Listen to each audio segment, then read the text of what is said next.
Olá pessoal, eu sou o Dr. Vitor, sou urologista da Clínica Veridium, né? E hoje eu estou aqui para falar para vocês sobre um tema que é muito recorrente no nosso consultório, que são as infecções sexualmente transmissíveis, né?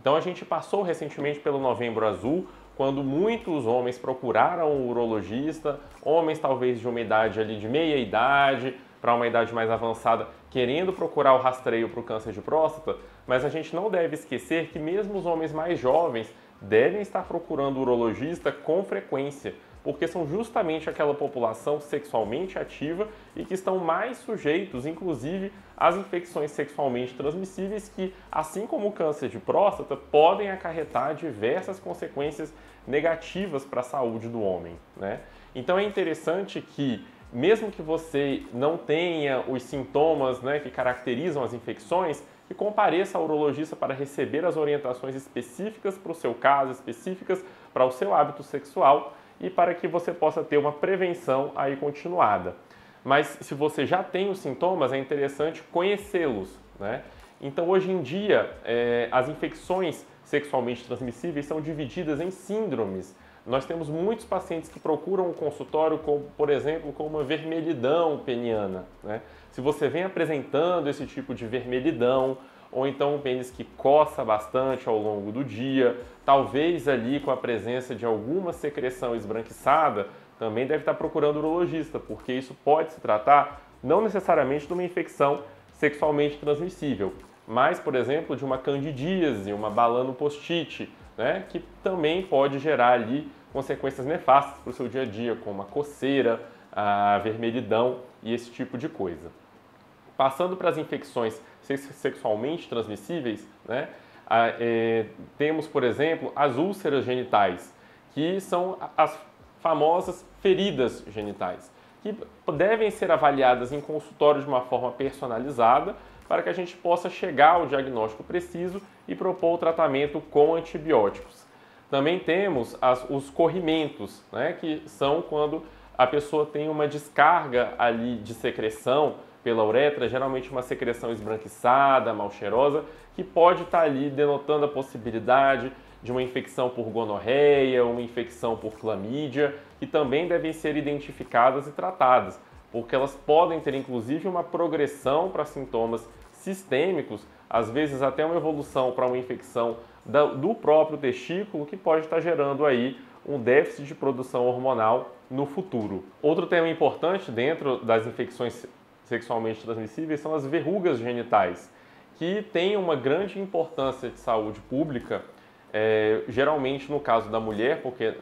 na mulher elas estão mais relacionadas à questão do câncer de colo do útero, são um grande fator de risco, mas a gente não pode esquecer também que no homem o HPV também constitui um fator de risco para câncer de pênis, né? Então, geralmente, existem centenas de subtipos do HPV. Geralmente, os subtipos relacionados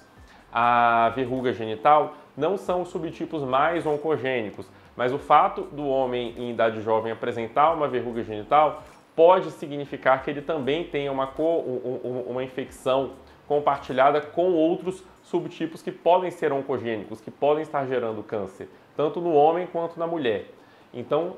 também no interesse de saúde pública, você também deve estar comparecendo à consulta com o urologista para o tratamento dessas lesões, que no caso podem incluir, por exemplo, a cauterização local, a administração de cremes imunomoduladores, talvez até a realização de exames para que nós possamos ver qual é o tipo de HPV mais frequente que está ocorrendo na sua genitália, para que você possa ter uma noção da intensidade ou não do problema e da possibilidade de estar agregando uma situação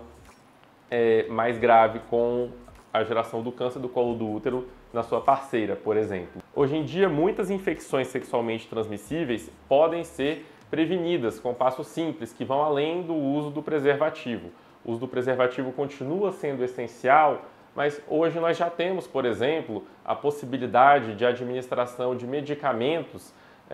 profiláticos para a infecção pelo HIV, por exemplo, que é conhecido como o PrEP.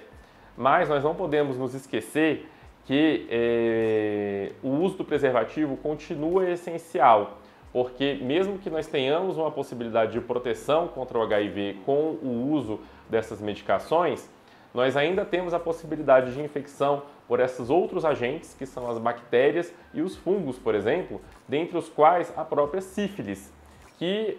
infelizmente nós vemos observando ao longo dos últimos meses, dos últimos anos, um aumento da incidência da sífilis em toda a população brasileira. E a sífilis pode se manifestar inicialmente com uma lesão inicial, uma lesão limitada, um condiloma, mas se não tratada, ela possui uma evolução de história natural que pode levar, inclusive, a formações disseminadas, inclusive com acometimento neurológico. A infecção latente na mulher também pode estar relacionada a complicações do parto, inclusive para o recém-nascido. Então, o controle dessa doença também deve ser realizado. Você deve procurar o urologista caso tenha qualquer ferida ou placa no pênis que tenha aparecido ali após uma relação sexual desprotegida, por exemplo, para investigar a possibilidade de se tratar de sífilis, considerando que nós temos aí um aumento da incidência desse agravo na população. Então, para concluir, é interessante que vocês estejam atentos a esses sinais que o nosso corpo dá, principalmente na questão das feridas genitais, da vermelhidão, do corrimento, às vezes de uma dor testicular que tenha aparecido ali após uma relação sexual desprotegida. Então, se você tem mais alguma dúvida a respeito disso ou quer compartilhar alguma situação, vai ser todo o nosso prazer estar respondendo aí nos comentários.